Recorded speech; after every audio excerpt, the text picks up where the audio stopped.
rain spitting down in every direction and at all hours of the day, just enough of a break to come close to thinking about drying out. And the rain wasn't the worst of it, it was bitter cold. The closer we got to the mountains, the colder it got. I had spent many nights alone in the wilds, and despite his obvious love for inns, Charles was no stranger to the outdoors either. Yet between us it was all we could do to keep warm and fed. One evening, we finally rightly made our way to the foot of the mountains. They screamed against the twilight sky, bit into it like fangs. It was still raining, still bitter cold, though the mountain did offer some protection at least from the wind. Charles and I had the exact same thought at the exact same moment. Tomorrow. Not tonight, not for the wide world. Tomorrow. It was a miserable night, as so many had been, wet and cold, no matter what we did. Still, even that sort of thing can be a blessing at times, and this time it was indeed. Just before dawn, we awoke to the sound of not an animal but a man screaming. We both leapt to our feet, looking around, a shadow against the moon, a great giant bat and a flailing man in his clutches. Charles turned to me, his eyes wide, his mouth a thin grey line. He was at least starting to believe me. I was cold comfort, though. After a very quick conference, we both decided that it was now, or likely never. Gathering what supplies we could, we left the horses behind at the camp and began the trek up the mountain to the first landing, the first ledge, wherein, of course, we found, predictably, a cave. We stared into that darkness for a long moment. Then we entered. Just a few feet inside, Charles halted our progress and withdrew from his pack 2 torches. How we managed to keep them dry, I have no idea. One end was soaked in oil rags, and the other was sharpened so that it could be stuck on the ground around a campsite. He jammed the unlit torch into his belt.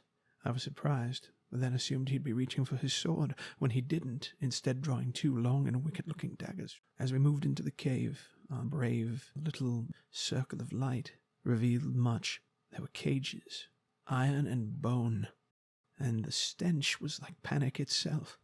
A liquid yellow smell. I could barely stand it. We thought they were all dead. They all looked dead, smelled it too. We just about made our way to the only other exit from this chamber. In, down, deeper, when a moan off to the right in one of the cages nearly made me jump out of my skin. It was all I could do not to scream. Charles stopped me with a hand. 1, perhaps 2, of the would-be corpses in the nearest cage were moving, barely. They weren't all dead after all. Charles and I looked at one another, and we nodded. We'd come back for them, we'd have to. But first things first. Hearts hammering, we continued on. The next chamber was nothing short of massive. I couldn't see the far wall beyond my torchlight. There were great stalactites hanging down, and wind everywhere. I couldn't feel it, but I could hear it. It was running as much in my ears as it was through my head. It made me want to scream. I couldn't think. And then suddenly all such higher thought left. Out they came like hungry wolves. Not 1, not 2, 4 vampires. Teeth bared, eyes shining. Wolves in the woods, and we children all alone. I swung my torch and my huntsman's axe, my wee hatchet. It kept them at bay, but only barely. They were clearly more afraid of the fire than anything else. It's the only thing I can figure. Charles fended 2 of them off. He managed to stab them both, one with each dagger, one in the eye, the other in the throat. They grunted, and no more than that, they grunted. They fell back, and then regrouped to fall on him. And the others joined in, leaving me, giving me up as a bad job because of the fire. So now Charles was surrounded. He told me to run, and I am a coward. So I did. I didn't get far before my conscience got the better of me, and I turned back. He was on the ground. They were reaching for him. He kept one at bay barely in the throat with his forearm, and the other propped up by a combination of his knees and his great belly. He'd already lost his daggers. He managed to do the only thing he could. He reached for the torch, which had been knocked mostly loose from his belt, and he jammed it upward into the chest of one of them, and it shrieked and was dust.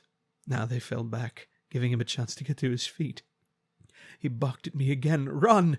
And I did, this time, no hesitation, only a prayer to whoever would listen that he might survive. As I ran, I was knocked into a wall. One of the vampires.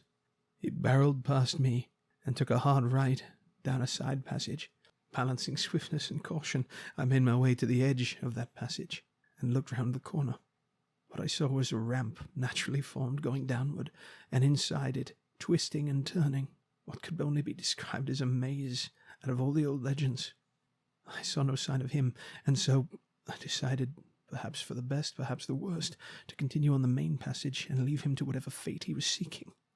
At length I came, scrambling over small bones, into another large chamber, this one again with bone and metal cages, crudely forged but serviceable enough, and again there were people inside them, but in this case most of them were breathing.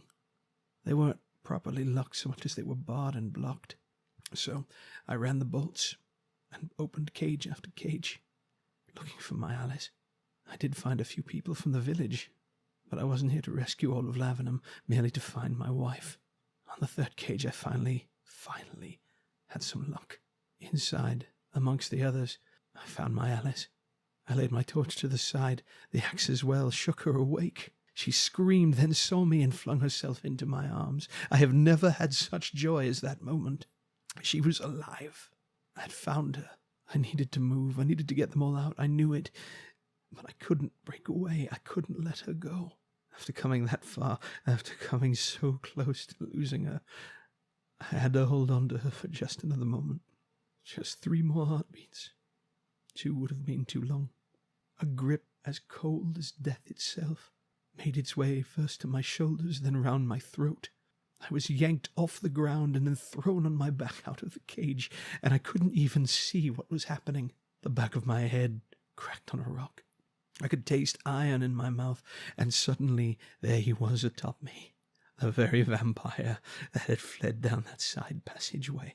He was on me, snarling, cursing, spitting, and his fangs so very close. His breath smelled like nothing at all as he lunged and snapped at my throat. And then just as suddenly, my eyes were blinded as the thing was set ablaze. Alice had picked up my torch, struck him on the back, his cloak, his back, his hair, all on fire. He was a living pyre, screaming, rolling, snarling, biting, spitting. On they came, with stone and bone and fist, all those I had freed who still had the strength and will to fight, come at last to face their tormentor. He got to his feet and began to flail at everyone, but eventually the fire consumed him, and he was nothing more than ash. The next thing I knew, Charles was shaking me, and I opened my eyes to see Alice beaming down at me. There was the old look, detached, distracted worry. I know it's not much, but it was like the sun after a storm. They got me to my feet. Charles, it transpired, had killed the others. We freed every captive we could, marched back to camp, shared out what food we could find, and began the long trek back. At a crossroads, Charles at length left us. He decided he was going to Forest Gate. I had hoped he would come on to Lavenham, and Alice and I both extended that welcome, but he made every polite excuse and decided that he still craved more adventure. I can't help feeling there was more to it than that. He and I had become friends, but every time he saw Alice and I, he would get a sadful look in his eyes, smile, and then turn away, finding some other chore to busy himself with, talking to one of the other refugees. Charles took note of where Lavenham was, and assured us that he would come, perhaps in a few seasons. Then he and the refugees who lived westward began their march, and that is how I and Alice and the rest of our meagre train come to find your hospitality tonight. I ask that you not speak of the things I've told you. They're still learning to live with the scars, and as I said, some things can't be unseen. Thanks for watching. Don't forget to follow us on Facebook and click the subscribe button for new content. This was performed by me, JP Corwin. You'll find my links in the description. Thanks for all the electricity.